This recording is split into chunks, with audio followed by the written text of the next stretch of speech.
Hey, how you doing today? Great to hear. Great to hear as always. Welcome back to another installment of Toon Talk, the show where I make tier lists about bands and groups that I'm particularly fond of, and sometimes stuff that has nothing to do with bands. But that aside, today we are going to be talking about Nine Inch Nails, one of the most essential alternative groups, or originally started out as a one-man job, which turned into a group effort from the 1990s all the way up until now. Nine Inch Nails is a project that was originally created by Trent Reznor back in 1989. Originally was a one-man band. He did all the instrumentation and production and lyric writing himself. And over the years, that has changed. But yeah, I mean, that's kind of insane how it all started with just him. The very first album they made, or I keep saying the very first album he made was all done by him, which really is insane. Trent Reznor is one of my personal favorite producers, and while his lyric writing, his lyricism can be a bit cringy at times, for the most part, he has made some of the best alternative and industrial albums of all time, in my personal opinion, and I figured it'd be fun to rank them today. I'm just gonna give a little bit of a heads up. I'm very passionate about a lot of these albums, but there's also quite a few on here that I have little to nothing to say about. So some sections on here will be decently long, and then others will be rather short. But yeah, let's go ahead and get into it. Starting off with the 1989 debut, Pretty Hate Machine. Like I said before, this is the very first Nine Inch Nails album, all done by Trent Reznor. This is back before he had really anyone helping him out. And just right off the bat, for the fact that he made this album primarily all by himself is one thing, but for it to turn out as quality of a record as it is another thing. Because I personally still really love this album. I heard it for the first time. It wasn't the first Nine Inch Nails album I heard. I believe it was the second. But the first time I heard this years ago, God, it must have been at least 6 years ago by now. Back when I got into Trent Reznor and the group. Yeah, it's been a while since I've heard this, and to me, it's not gotten any worse with re-listens. This doesn't have the most iconic Nine Inch Nails songs. I actually think it's quite unknown compared to a lot of their other work, especially Downward Spiral and With Teeth. But I don't think it's a bad record at all. It is a bit dated in spots, that is for sure. And then, like I said, one big issue I have with Trent Reznor is some of his lyricism being a bit off. But despite that, I mean, we have a great track list on this thing. There's the opener Head Like a Hole, which is a really great way to start. It has that weird, those weird techno beats opening it up, which is like a staple for Nine Inch Nails. You have the awesome chorus that's so fun to sing along to, and then you've got the bow down before, that section, and then just the whole song is just so fun to sing along to. You've got Terrible Lie, which has an amazing beat. Love that song a lot. Down in It was also fun to sing along to. The I was up above it, now I'm down in it. Like how could you not sing along to that? You've got Sanctified, which is a pretty long song, but it's got a really cool. I don't know if it's a bass line. I'm pretty sure it's the guitar line, but the boom, boom, boom, boom, boom, boom that goes on throughout it is really cool. Something I Can Never Have is a really sweet song. Kinda I Want To is pretty good. I love Sin. I love this kind of reminds me of like a Japanese song in a way, with the some of the instrumentation that goes on near the middle. And then the last four tracks are still good, but none of them are my favorites compared to the rest of the album. That's What I Get is pretty decent. The Only Time is okay. Ring Finger is great, and then Get Down, Make Love is it's okay. There's definitely better Nine Inch Nails closers. But yeah, I mean, overall, it is an excellent project, I would say, especially for a one-man job. I mean, that's impressive. God, I wish I could make an album this good by myself, but I'm not talented enough to do that, let alone with a group of people. But yeah, I would say Pretty Hate Machine is a solid album. I don't think it's perfect. Like I said, there are parts that are kind of dated. Some of the production at times is a little dated, and for it being Trent Reznor's first album, it is kind of like it shows in a couple ways. But I don't think that really holds the record back at all. I would give it a probably an A tier, I would say. There's enough good work on here for it to kind of out for the good to outweigh the bad, that's for sure, and for the outdated aspects to be weighed down low, or like not show as much compared to the good stuff. So yeah, I would happily place it at an A tier. I think it is well worth a listen. Maybe not your first Nine Inch Nails record, but still pretty damn good. Next up, we have actually an EP instead of a full album. The reason I have this on here is because Nine Inch Nails is a group known for their fantastic EPs, this being the first of a few. And I was like, I can't leave them out. Plus, it's just some stuff there, some more to spice up the tier list. But yeah, Broken is one of the best EPs ever made. It's up there with Jar of Flies by Alice in Chains and with a couple others. It's just up there with being a phenomenal EP that like just shows like because during this time EPs really weren't that popular. As far as I'm aware, they really weren't as well like received or um, well known. But this is one of the EPs I believe that got it to become a more commonly used form of music making, which is pretty awesome. And there are phenomenal songs on here. You have "Wish," the most popular song on it, which is excellent. Definitely a one of the best Nine Inch Nails early songs. You've got let's see, you've got Last, which is really good. You've got Happiness and Slavery, Gave Up, which I freaking love that song. I love the drums on that track especially and the chorus. I love like near the end when the screaming bits kick in. I love screaming along to that. It's so fun. It's such an awesome song. It's so badass. I think that's probably my favorite song on the whole thing. And the music video is awesome too. Physical is good, and Suck is good, and overall, the 8 tracks combine for a total of 31 minutes of runtime. Not too long, not too short. You get plenty of content here. It's almost a full album, and I think as an EP, it's pretty damn good. I think it's also an A tier. I think that this was a great step for the band to take, and it also showed off where they would continue to go because this has a lot more different types of instrumentation compared to Pretty Hate Machine, which was mostly techno type instrumentation. But this one features a lot more electric guitar and drums, and it's just a lot more like eerie in its sound, which will be a lot more prevalent in their sound going forward.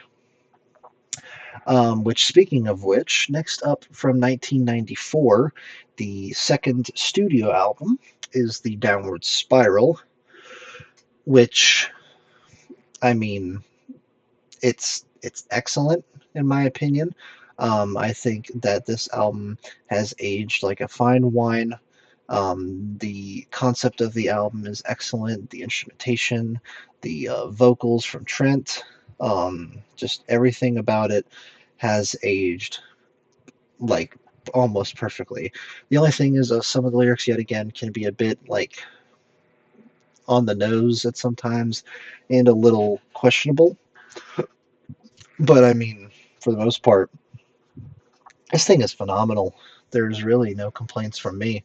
Um, and like I said before, the concert, the I cannot talk. The concept of the album follows a depressed man who slowly devolves more into suicidal thoughts before finally doing it, and the album just kind of follows him through that journey, if you will, throughout the entire thing. It's really really interesting. It's definitely one of my favorite concept albums and one of my favorite alternative and industrial rock albums. I think it is an essential in that regard. And the production on this thing is just, oh my god, it's excellent. Everything sounds so fucking crisp. All the instrumentation sounds amazing. The drums sound phenomenal, especially on tracks like March of the Pigs. Oh my god. And Mr. Self Destruct. And just like, I love the distorted guitars, especially on I Do Not Want This, which is an excellent track. You've got just Trent's vocals, which just sounds so eerie and totally fits the tone of the record. Let's see what else we got here. It's just the whole thing, everything together combines into such a memorable experience, I would say. I personally like going down the track list. I don't think there's a single dud. You have, like I said before, the opener, Mr. Self Destruct, which is awesome. It's such a just an abrupt way to start, but I think that's what makes it so good. And you have the last like minute of the song, which is just that abrupt, or not that abrupt, that abrasive and distorted guitar loop that just repeats, leading into Piggy. Piggy is one of the more like laid back, I guess you could say, songs, but even then, there's like an insane outro on that one too. You've got Heresy, where Trent is screaming about God being dead and no one caring. March of the Pigs, like I mentioned before, which has those awesome fucking drums that are just so banging, so badass. You've got Closer, which is the band's biggest song ever, for good reason. It's a great song. Some questionable lyrics on that one, but besides for that, I mean, it's so hard not to move your body to the beat of the song. Ruiner is one of my lesser favorites of the album. Still pretty damn good though. The Becoming is great. I love the what is it called? Like just the beat really on it is awesome. I already mentioned I Do Not Want This. The second half of that track is excellent. The they're like the guitar part near the end. It sounds like it's like grinding nails on a chalkboard. It sounds like it hurt to record, but I love that. It just adds so much to the eerie tone. Big Man with a Gun is just a silly little interlude. Not silly, but it's just a little interlude track, but it does its job well. You have A Warm Place, which is a phenomenal instrumental, so pretty, almost brings a tear to my eye every time I listen to it. You have Eraser, which is probably my favorite song from the band ever, I would say. I think so. If you haven't heard it, it has one of the best like build-ups in any song I've ever heard. And it's like one of the scariest songs I've ever listened to. It puts you on the edge of your seat. It's freaky. I love the guitar riff. I love the drum loop, and then I love Trent screaming at the end. It's just freaky, and I love it. And I think it's by far their most underrated song ever. If not my favorite song of theirs, it's definitely a top five for sure. I love it. Reptile is fantastic as well. It's in kind of a weird spot on the album because it shares similar theming to earlier parts of the record, like Closer. But I mean, hey, I definitely wouldn't want it to not be on here, so I'm not complaining. And then you have the Downward Spiral, which is where like everything goes to shit. This is where like the main character. I don't know if this is the part where he does commit suicide. I don't know if it happens here or on Hurt, but this is where like just it's become the worst it ever has, and it shows because this song is so damn depressing and such a downer in a good way. Like it's done with a lot of respect. And then you have Hurt, the closer, which I mean, it's their best closer, in my opinion, of all time. I know a lot of people prefer Johnny Cash's version. I think that version is fantastic too. Both versions, in my opinion, are a 10 out of 10, so I can't really pick between both. And the fact that Johnny Cash chose to cover a Nine Inch Nails song in the first place is just really awesome. But yeah, I mean, Hurt, the Nine Inch Nails version of Hurt, you have the emotional vocals from Trent. You have the guitar that sounds amazing. You have the chorus, which is just so pretty. You have the ending where the noise just slams in your face, and just like with Mr. Self-Destruct, you have the distorted guitar that just slowly fades out for like the last minute and a half. It's so creepy, and it's such a abrupt way to end in a good way yet again. But yeah, really nothing from me that's holding this back from an S tier. I definitely think it belongs in an S tier. And while some parts of it might have aged a little bit poorly, it's still a 10 out of 10 record in my opinion. And I think it is Trent Reznor's best work he's ever done. I truly think it is excellent. I think if you are a fan of industrial or alternative rock, if you're a fan of concept albums, if you're a fan of dark, gloomy, and eerie records or songs or music, it is definitely a must listen. I love it. All right, moving on to 1999, we have the band's next studio album, The Fragile, which is a double album, actually. It is the only double album the band has ever made. And just like with any other double album, there's a lot of shit on here to cover. There's a lot of stuff here. One thing I also want to touch on really quick, I really enjoy a lot of Nine Inch Nails covers. I think the Downward Spiral cover is awesome. I think the Slip cover, which we'll get to in a little bit, is great. The Add Violence cover is amazing. The Year Zero cover is really cool. But me personally, I've never been too big of a fan of the Fragiles cover. I just think that the logo being cut in half kind of looks a little odd. I like the color of the bottom portion. I don't even know what it is, but the bottom portion of it looks really cool. But I just don't think it's that good of a blending together.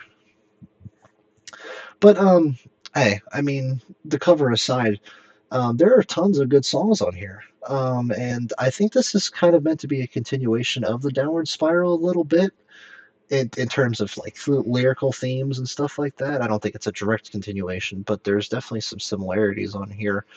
One thing that anyone will notice if they're listening to these albums in chronological order is this one has a ton, a lot, almost like half the track list. Almost half of these songs are all instrumentals. A lot of these don't have any lyrics at all. I'm trying to think of. I think we've got The Frail doesn't have any. Um, Pilgrimage doesn't have any. La Mer doesn't have any. Let me think here. I'm pretty sure Underneath It All doesn't have any. And then there's a couple more. But yeah, not necessarily half the track list, but a decent chunk of these songs are all instrumentals, which might be a bit of a turnoff for some people. I think that they're neat. I do think that this album is a little bit bloated, though. There's definitely quite a bit of it that could be cut, and I think it'd make for a better experience. I think personally it should have been two separate albums instead of one double album because I think that would have helped with the flow a little bit. Because some of these tracks do not really flow really good together, in my opinion. But all that aside, we still have some absolute fantastic songs to cover on here. For example, the opener "Somewhat Damaged," which is probably my favorite Nine Inch Nails opener ever. It is freaking awesome. I love the like minute-long opening with all the sound coming in together to build up the beat of the track. Really, really cool. I love the screaming at the end, which is like a must-have for Nine Inch Nails at this point. The lyrics on this one are really good. I really like the theming of it, and it just all meshes together to make a great song. The Day the World Went Away. I love the the little like the little hook at the end is great. The Frail is an instrumental track as I mentioned, and I think it's pretty decent. The Wretched's pretty good. We're in This Together, which is the big song off the album, is awesome. You have The Fragile itself, which is good. Just Like You Imagine is okay. Pilgrimage is probably my favorite or second favorite instrumental on here. I love the just the repeating boom boom boom boom boom boom. That's really cool. Excuse me. La Mer is a really good instrumental too. And then The Great Below is a great way to close off side one. And then on disc two, The Way Out Is Through. You have there is really good. Where Is Everybody is a great track. One of the longer ones, but I think it pays off for its length. You have Please, and then Starfuckers Incorporated, which tonally really does not fit, but it is such a jamming song that I'm so glad it's on here because it's one of my favorites just for how awesome it is. And then you have The Big Come Down, which is great, and Ripe with Decay, which is a pretty damn good way to close, I would say. And all of this overall makes for an album with a lot of good songs on it. I just don't think it has as good of a flow as some of their other work, and I just wish that some of the fat was cut because I think around 5 tracks could have been cut off of here, and that would have helped with pacing because this album is like an hour and 40 minutes long. Pardon me. This album's like an hour and 40 minutes long. It is a long album. It's longer than the White Album. It's longer than The Wall. It's longer than Physical Graffiti. It's long. It's very long. But in a lot of places, that is for a good reason. So, the Fragile, while I don't think it is their best work, it does have a lot of classic Nine Inch Nails songs on it. I would probably have to put it at the top of A tier. I do think it has more, I hate this word, but more bangers than Pretty Hate Machine does. And I think I just like it overall as an experience more. One reason also is just I love just all the different types of instrumentation going on here compared to Pretty Hate Machine. And yeah, I do think it is an album worth listening to, even though some of my lesser tracks from the group early on are on this. But yeah, that's what I have to say about The Fragile. I hope that that's not a controversial pick. I know a lot of people rank it up there with Downward Spiral or above it, which I disagree with. But yeah. Next up, we have With Teeth, which came out in 2005. 6 year gap from when The Fragile came out, so quite a bit of time passed in between. And I would say that the passing of time shows because this album is incredibly produced. Everything on here sounds great, just like always with a Nine Inch Nails record. However, I don't want to sound controversial here. I think that this is where the group got a bit more generic than they used to be. I think this is where they just kind of became more of a rock group rather than like an alternative industrial group, which isn't necessarily a terrible thing, but there's just some of the songs on here are just kind of generic compared to what they've made before. But that doesn't mean we have a. It's not doesn't mean it's a bad record, not by any means. Let's see, you've got All the Love in the World, the opener, which is great. I love the snare on that cut quite a bit. There's You Know What You Are, which has a great chorus to sing along to. And again, me being a drum obsessor, love the drums on that one. The Collector is just one of those ones that I've never been too big on. Really doesn't do anything for me. It's too short, doesn't really go anywhere. The Hand That Feeds is one of their biggest songs ever. I think it's pretty damn good. It's really fun to listen to. And the chorus is one of the band's best ever written, I would say. Love Is Not Enough. Not a fan of that one either. Every Day Is Exactly the Same is a good midpoint for the album. I do like it, and I like that it is longer. Next up, we do have the longest track on the album, With Teeth, which is one of my personal favorites, I would say, from the record. I do really like it, and I love how everything kind of quiets down um, near the end, and then all the noise comes bursting back in with the chorus coming back in too at the end. That's really awesome. Only is a super fun track. Getting Smaller is has an amazing guitar hook. Sunspots is really nice. The line begins to blur is okay. Beside You in Time, I think, is really underrated. I think that's a really pretty song. And then Right Where It Belongs is probably a top 10 song the band's ever made. I think it is an excellent closer, and the lyrics on there are really subtle and just really memorable. And Trent's singing is really great on it too. So yeah, I mean, that's basically all I have to say about With Teeth. Some great high points and some kind of mediocre low points.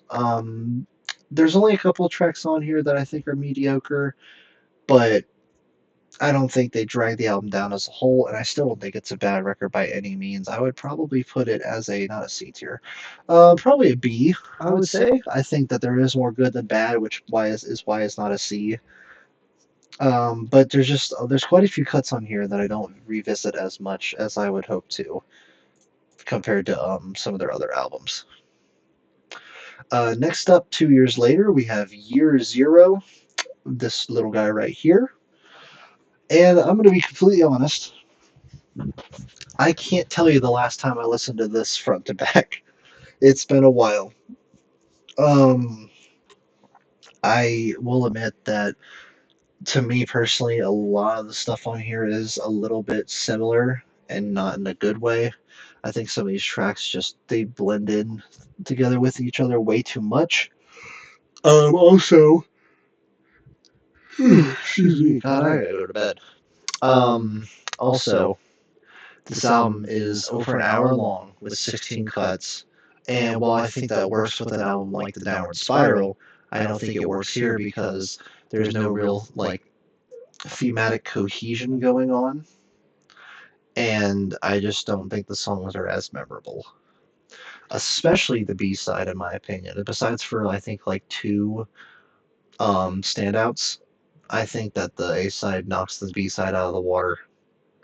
You have a Hyperpower, which is a really awesome way to start. Reminds me of the opener to Broken, which is really cool. You've got the beginning of the end, which is great. Survivalism is awesome. The Good Soldier, Vessel, Me I'm Not, Capital G, like all those right there. I mean, that is an excellent first side. And then My Violent Heart is okay. And then the second side, I don't know, just for some reason it just falls off for me. I don't know if that's just me. Besides for the Greater Good, the Great Destroyer, and I mean, Zero Sum is good too, but like the rest of them are just not anywhere near my favorite Nine Inch Nails cuts. They really aren't. I just think maybe again, just like the Fragile, if a lot of the fat here was trimmed, then it would make for a more memorable record. I think if it was maybe down to 10 or 12 tracks, maybe cut like four of them, it would just make for a more memorable experience. But I think there's just too much on here. And while I do think it has a lot of high points, the low points do kind of hold it down for me. And I would still put it at a B tier, but I think so far it is the weakest record. But still, it's got a lot of good stuff on it. It's still got a lot of stuff that I revisit quite often. And I think it is still worth a listen. And then next up we have a year later, we have The Slip, which came out in 2008. And I'm just going to say it right now, I think that this is their most underrated album. The cover is awesome. The name is pretty interesting. It's not a super long album. I believe it's only 40 minutes, so it's one of their shorter ones. But despite it being shorter, the track list is awesome. Like, do not think that the track list is not good. And funnily enough, a lot of the tracks on here are instrumentals again. The opener, 999,999 is an opener. It's just like a cute, quirky little way to start, leading into 1 million, which is great. And then you have one of my personal favorite Nine Inch Nails songs ever, probably a top 10, Corona Radiata, I believe is how you pronounce it, which is just an 8-minute instrumental, but I love it. It's so pretty, and I listen to it all the damn time. And you have also The Four of Us Are Dying, which is also an instrumental following that. So right there, we have 3 tracks, which is almost a third of the track list being all instrumentals. Very similar to the Fragile, but I just think they fit in here more than they did on the Fragile, and I don't think they really feel like filler. Like I said, not the opener, but the second track, 1 Million, is really awesome. Discipline is great. Echoplex is great. Demon Seed is awesome. I really don't have any complaints here. Funnily enough, I do wish that there was maybe one or two more tracks. So I know that I was saying to trim the fat from other records, but I think this one should have a little bit more content. But I like this album a lot. I re-listened to it quite a bit, not front to back necessarily, but I would say at least 6 or 7 of the songs on here I revisit basically weekly. I think it is a very good record. Definitely their most underrated in my opinion. I would probably, I don't know if it's controversial, I would probably put it, no, it's not the top of A tier because the songs aren't as good as the ones that are on the Fragile. But it's like right there in A tier. I don't know if that's controversial or not. I don't know what people think of it. But a pretty damn good Nine Inch Nails record. And considering it only came out a year after Year Zero, like the fact that they were able to get out this quality of cuts in a year, that's awesome. And I quite enjoy it a lot. Next up, from 2013. Oh, God, remind me to never do a list this late again. Next up, from 2013, we have Hesitation Marks. A long gap this time around in between studio releases. I believe what was the slip 2008 and this was 2013. So we had a 5 year gap this time around. Pretty big gap, I would say. Not super large of a period to wait, but still pretty long. And then this one is interesting because there's a lot of tracks I like, and there's a lot I don't like, just like Year Zero. And this time around, I would say that the ones I like aren't as strong, but at the same time, I don't think the low points are as low, so this is where it gets kind of difficult. You have a copy of a, which I do like, but for some reason, it's really repetitive to me, and it does get kind of annoying sometimes, but I still like the song. I love Came Back Haunted. I think that track is awesome. I love the beat on it so much. I like Everything a lot, and Satellite is good. Various Methods of Escape is good. Let's see, Into is phenomenal. And then there's just some tracks on here like Surprisingly All Time Low and Black Noise and Running, which are just, I'm not a big fan of any of those. And a couple others too, like Find My Way is just okay. So yet again, kind of like with Year Zero, there's a lot of highs and a lot of lows. I think the lows are lower though, and the highs aren't as high. Makes it kind of a mediocre release, but I wouldn't necessarily say it's like a meh. I would say it's like a B, like bottom of B, like a B minus, like right on the edge of a C. I don't. Yeah, I'm putting it. Never mind. I'm putting it at a C. Sorry. It's gonna get a C from me. This, like I said, I don't revisit this one anywhere near as much, and I would say the only ones on here that are absolute Nine Inch Nails classics are Came Back Haunted, Various Methods of Escape, and like Satellite. That's really about it. With a couple other great ones, of course, but I don't know. Definitely, in my opinion, they're weakest so far. And then next up, we have the EP trilogy, as it was meant to be. These 3 records right here, and these are the last 3 that I'll be covering in depth. Starting with Not the Actual Events from 2016. This is just a little EP.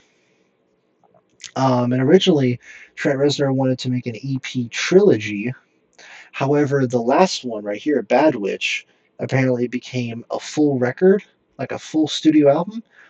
However, to me, that doesn't make any sense because it's only 30 minutes long. It's shorter than Broken was, and that's an EP. So why did he just call it an EP? I don't understand why he changed it from being an EP trilogy. So I'm just going to consider it the EP trilogy because I don't see what the hell the point is in calling it an album when it's just as damn short as the other EPs they've made. So we're going to refer to it as one. But talking about Not the Actual Events, I think this is probably my least favorite of the 3. Just again, I don't think the tracks are as good. You do have Dear World, which is great, and then I really like She's Gone Away, and Burning Bright is good too. But Branches and The Idea of You are just kind of okay, in my opinion. And I don't think any of the 5 in particular are like super Nine Inch Nails standouts. But it's basically almost all good. but not all great. I really, we'll go ahead and put it in the C tier because, like I said, I mean, it's a lot of good, but it's not the good that like can have it stand up with these. It's probably just going to go right about there. And sorry, like I said again, I apologize if some of these I don't have as much to say about. It's just that I'm a lot more passionate about the band's earlier work. But then we also have Add Violence from 2017. I just want to say I think this is my favorite Nine Inch Nails cover. The cover for this is really freaking cool. It's like an old, like rusty machine look, and for some reason it just reminds me. It also reminds me for some reason of claymation. I don't believe that's what it is. I think it's just a really like gritty picture. But I love the name of the album, or the I love the name of the EP, and I love the cover. Those are both really cool. And this one has a pretty good list of tracks, I would say. You have Less Than, which is really like just has a great beat on it. It's really fun to listen to. The Lovers is good. This Isn't the Place, Not Anymore, which I actually think is kind of underrated. I do like that. And then the Background World, which actually takes up 12 minutes of it. So it's basically half of the EP is just that song. I think it's worth it. I actually like that track quite a bit, and I do revisit it quite often, as well as the whole album in full. It is only 27 minutes, so a lot of people might see that time and be like, "Oh my God, 12! I've never seen that 12 minutes," but it is worth it. I would say. I think this is probably the best of the EP trilogy. I would give it a B tier. I would say. I actually think I like it more than Year Zero, funnily enough. But just since it is shorter, we'll just go ahead and put them right next to each other, I would say. And yeah, I do recommend it. I like it a lot. Next up, and this is the final album that I'm going to go into depth on, where I'd say a bunch about it. This is Bad Witch from 2018. This is the one that's intended to be a studio album, even though I think that's dumb as shit because it's only 30 minutes long. It's only 3 minutes longer than Add Violence. And it only has 6 tracks on it. So I'm just like, what is the point? Why is this not just the third part? Which I'm going to consider it, but I don't understand why it's not officially the third part. It just doesn't make much sense. This is, I'd say this is where it gets hard because if we are considering this the third part of the trilogy, this it's hard to pick between this and Add Violence because this is great too. I actually really like Bad Witch. I looked before I made this list. I looked at other people's lists, and some guy had this in its own tier that was called Dog Shit slash Bad Witch, and I don't understand that at all. But then he had the Ghost albums way higher, and I'm just like, not trying to be a dick, but the Ghost albums are really boring. They're really boring. Not wanting to spoil what's upcoming, but yeah, I don't know the logic in that, but yeah, Bad Witch is pretty damn good.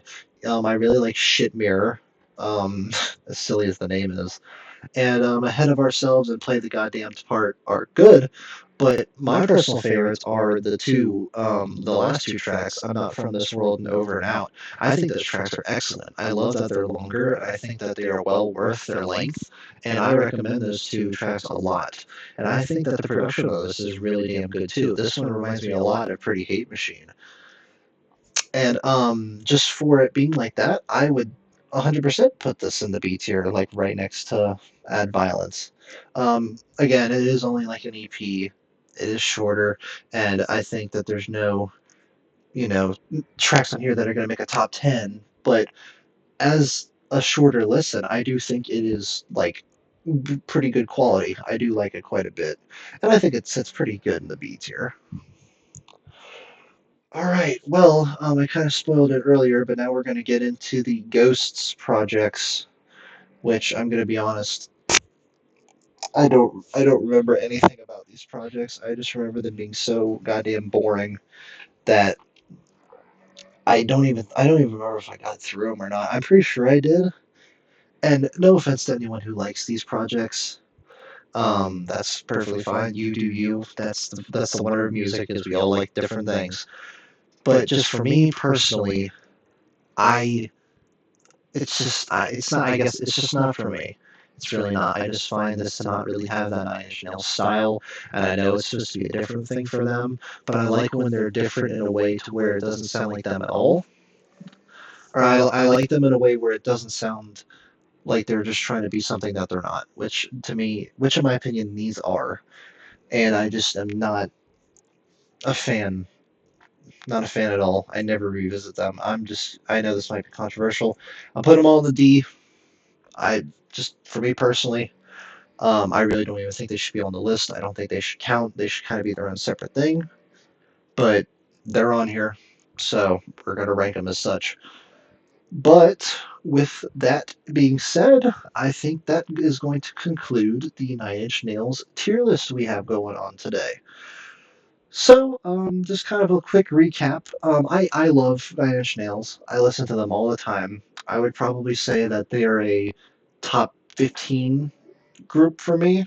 I'm probably top 15, maybe not top 10, but they're teetering right on the edge of it because albums like Downward Spiral, Pretty Hate Machine, The Slip, Fragile, I've listened to all of those countless times, especially Downward Spiral. I fucking love that album. I think that album is underrated, even though it has gotten tons of praise. I still think it's underrated, even after all that. I think it's a masterpiece, and I think it is something that anyone who even likes music a little bit should experience. But despite this list maybe looking like people would be like, oh, well, a lot of their music's just okay, don't let this list take into consideration. I mean, this is just like a silly little way to rank albums. I think that everything from S to B is worth at least one listen. I think everything S to A is something that like truly is a great experience. And the stuff in B tier is good too. There's just not as good. And then the ones in C tier, I would recommend after you've checked out their other stuff. And then I check out the Ghost projects if you like ambient music. I'm not one for that, but if you're into that type of stuff, I recommend them. But Nine Inch Nails truly is one of the de facto electronic, industrial, ambient groups, and Trent Reznor is a phenomenal lyricist and producer, in my opinion. And I just think that he has made some incredible work, and that's why I wanted to cover it today. But yeah, I think that is going to do it for my Nine Inch Nails tier list. Please be sure to leave a like if you enjoyed it. I know I probably stuttered a whole lot more and stuff in this than I usually do. I'm tired of shit, so I apologize if that's the case. But I wanted to give a video out to you guys before tomorrow, since I didn't make one yet today. Yeah, and leave a comment if you like. I love responding to comments, and I'll be sure to have another video up for you guys tomorrow. So thank you so much, and have a wonderful night.